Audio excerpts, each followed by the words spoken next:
UP board में उत्तर पुस्तिका मूल्यांकन में ऑनलाइन भी अंक देंगे परीक्षक। 2026 की हाई स्कूल व इंटरमीडिएट परीक्षा को लेकर बदलाव की तैयारी है और इस बार 2026 की 10th और 12th की जो बोर्ड परीक्षा होनी है उसमें बहुत सारे बदलाव किए गए हैं। यहाँ पे दिया है पोर्टल पर ऑनलाइन अंक प्रदान करने से परिणाम घोषित करने में आएगी तेजी। मतलब ऑनलाइन जो अंक प्रदान करेंगे जो पोर्टल पर, उससे जो रिजल्ट है वो बहुत जल्दी आने की संभावना भी रहेगी। यहाँ दे रखा है कि हाई स्कूल एवं इंटरमीडिएट परीक्षा 2026 की उत्तर पुस्तिकाओं के मूल्यांकन में यूपी बोर्ड बड़ा बदलाव करने की तैयारी में है।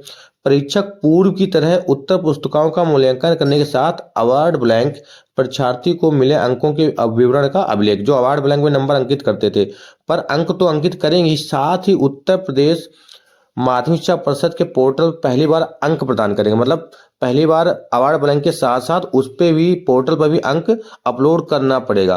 पोर्टल पर अंक अंकित करने से परीक्षा फल तैयार करने में तेजी आएगी। वर्ष 2025 की प्रायोगिक परीक्षा में यूपी बोर्ड सचिव भगवती सिंह ऑनलाइन अंक प्रदान करने का सफल प्रयोग कर चुके हैं। मतलब पहले क्या होता, अवार्ड ब्लैंक कॉपी चेक हुई, परीक्षक ने कॉपी चेक की, अवार्ड ब्लैंक के नंबर दे दिए, उसके बाद अपलोड करने में जो पोर्टल पर है बहुत टाइम लगता है, उससे थोड़ा सा रिजल्ट जो है विलम्ब से आता। तो अगर ऐसा हुआ तो रिजल्ट थोड़ा जल्दी आने की संभावना रहेगी। ठीक है। और इससे पहले पिछली बार जो है 2025 में प्रायोगिक परीक्षा जो हुई थी, प्रैक्टिकल्स जो हुए थे, उसमें ये वाला जो प्रयोग है वो कर चुके हैं। तो इसमें आगे दिया है कि ऑनलाइन अंक प्रदान किए जाने से अवार्ड ब्लैंक निर्भरता को अगली परीक्षा तक खत्म करने की योजना है। मतलब जिससे अवार्ड ब्लैंक जो उस पर निर्भर रहते हैं कि उस पर पहले नंबर है, उसके बाद उस पर पोर्टल अपलोड होते हैं, तो उससे उस पर निर्भर रहना नहीं पड़ेगा। परीक्षा संपन्न कराने के लिए यूपी बोर्ड क्षेत्रीय कार्यालय के माध्यम से प्रत्येक जिले में नामावली और अवार्ड ब्लैंक भेजता है। नामावली में प्रत्येक परीक्षार्थी की संपूर्ण जानकारी जैसे अनुक्रमांक, नाम, जन्मतिथि, विषय आदि अंकित रहती है, जबकि अवार्ड ब्लैंक पर परीक्षार्थी को परीक्षक अंक प्रदान करते हैं। इसी अवार्ड ब्लैंक के माध्यम से परीक्षा फल तैयार किया जाता है। जैसे अवार्ड ब्लैंक में नंबर मिले, कॉपी चेक हुई, अवार्ड ब्लैंक में नंबर लिख दिए गए परीक्षक द्वारा, वो उसी अवार्ड ब्लैंक से पोर्टल पर नंबर अपलोड किए जाते हैं। लेकिन पहली बार लिखित परीक्षा की उत्तर पुस्तिकाओं के मूल्यांकन के बाद परीक्षार्थी को विषयवार मिले अंक परिषद के पोर्टल पर अंकित कराए जाने की योजना बोर्ड ने तैयार की है। इसके लिए परीक्षकों को प्रशिक्षण दिया जाएगा। मतलब जो परीक्षक कॉपी चेक करने जाते हैं, पहले कॉपी चेक करते थे, अवार्ड ब्लैंक के नंबर देते थे, लेकिन इस बार प्रशिक्षण दिया जाएगा कि अवार्ड ब्लैंक के साथ मतलब जो नंबर है वो पोर्टल पर भी आपको कैसे अपलोड करने हैं। ठीक है।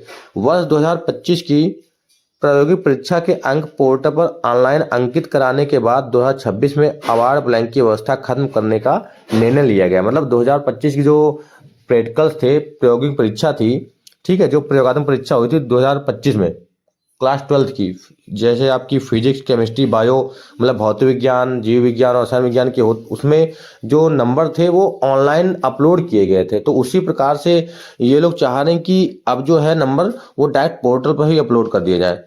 ठीक।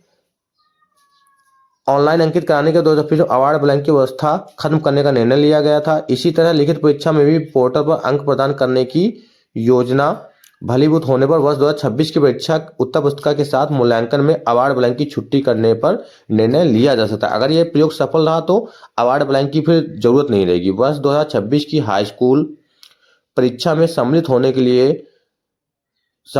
लिए ये दे रखा है 27,50,945 तथा इंटरमीडिएट की परीक्षा के लिए 24,79,352 छात्र छात्राएं पंजीकृत हैं और इस तरह कुल 52,30,297 छात्र छात्राएं बोर्ड परीक्षा इस बार 2026 की बोर्ड परीक्षा देंगे। बहुत सारे बच्चे